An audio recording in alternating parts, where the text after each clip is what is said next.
Good morning po sa lahat ng mga friends ko. So, this morning, we will cook sinigang na bangos. So, we have bangos here. This is very fresh bangos. And then, we have some spices. And we have taro or gabi. We have okra and radish. And also kangkong. So please just watch my sinigang recipe or my sinigang style of cooking. This is sinigang na hindi malansa. So here we go. So i-fry muna natin mga friends ang isda na bangos. Binudburan ko na ito ng kaunting asin.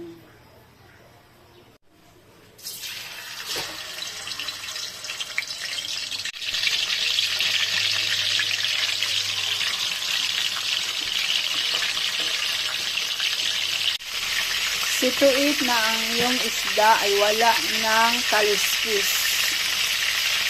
Okay? So, simple recipe lang ito mga friends. May ano pa tayo, ricados na bala dito, pero kung ano lang ang available. So, this is simply but yummy and not malansa. Para hindi malansa ang ating sinigang na bangos mga friends, dapat linisin ng mabuti ang luto na ang ating isda mga friends. So, i-set aside muna natin. Set aside muna natin siya dito. So yummy. Perfect ang ating isda. Okay. So, next is, igisa muna natin ang ating mga spices. Ang pinaglutuan ng isda, ang ginamit ko na oil mga friends. Pero, don't worry,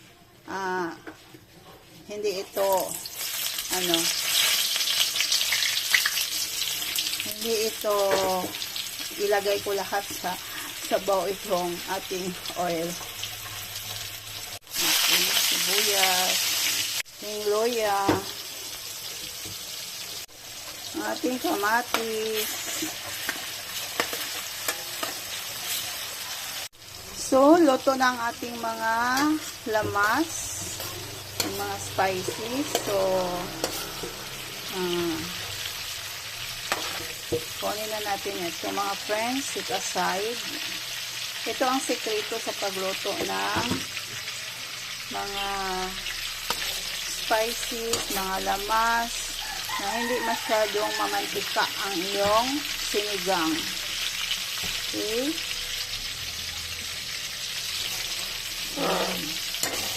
This is the secret.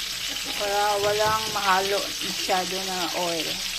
So, mayroon ng water ang ating cooking pot. Ilagay na natin ang ating taro. At saka sili na mahaba. At saka ilagay na din natin ang ating isda. Ilagay na lahat. Ito ang ating mga lamas. Sa Bisaya, lamas. Okay, so takpan muna natin. Lagyan din natin ito ng sinigang pang paasim. Since walang available na fish sinigang, ito na lang seafoods na din, shrimps. So, lagyan natin kung kumukulo na ang ating sinigang na sabaw. Pero, kung hindi kayo gusto sa mga artificial, like ganito, pwede lagyan ninyo ng sampalok. Yung sampalok, kung mayroon kayong sampalok, puno ng sampalok at bunga ng sampalok sa inyo, yan ang ilagay niyo, the best. At saka yung kamyas. Yung iba, mango ang ilagay, yung hilaw na mango at saka what we call that one, santol. Yan. Pang ano yan, pang sinigang yan. So kung hindi kayo gusto sa mga tulad ng ganito. For me, hindi ako gusto sa ganito, pero sa market walang available na bunga ng dito sa amin. Walang available na bunga ng sambag. So, ito na lang. Wala tayong choice. Kasi nandito tayo sa city. Friends, ang sabaw natin na sinigang perfect sa maulan na panahon. Ito mga friends, maulan. Oh, maulan. Grabing ulan dito mga friends. Grabing ulan. Thank you Lord sa ulan. Thank you Lord. Perfect ang ating sabaw na sinigang. Oh, thank you Jesus. Sunod natin ang radish at saka okra. Sarap. Kumukulo na mga friends ang ating sabaw. So, lagyan muna natin ng asin. Asin. Kaunti lang kasi may lasa na ang sinigang mix. Okay. So, ilagay na natin ating sinigang mix. Lagay na lahat.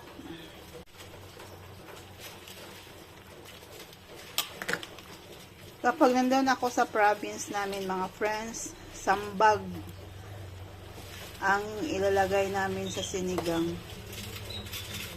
Yung bunga ng sambag ay masarap mga friends. Pati yung yung dahon ng sambag, okay na yun ilagay mga friends. Ang sarap, maasim na ang ating sabaw. Dahon ng sambag. Yan natin ang kaunting black pepper. Kaunti lang.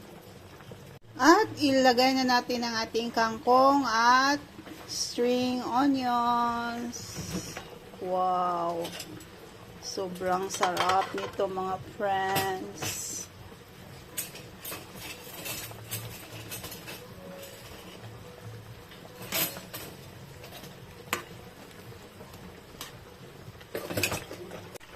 So, okay na ito mga friends. Tikman na natin mga friends ha. Wow!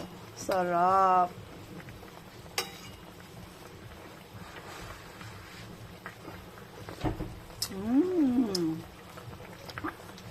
Maraming kanin ang makakain ko nito. For sure. Ito na mga friends, ang ating sinigang na bangos. Sinigang. Ang yummy nito mga friends. Ito ang aking gusto. Where is the... Yes. Ito. Gusto ko to. Nag-blurred ang camera natin. So, itong kangkong at saka okra. I like okra. Lagyan natin ng gabi. Saan ba yung gabi natin? Ito yung ating gabi. Okay. Sabaw. Yung sabaw. Here we go. Ito ang ating sinigang na bangos na prito. Masarap ang ating ulam ngayon. Mainit-init na sabaw. Ito naman ang ating buntot na part ng isda. Ay, sabaw. Ngayon mga friends, anong ulam ninyo ngayon? Lunch na ito mga friends. Lunch time na sa amin. Gusto ko yung okra. I like okra, yung radish,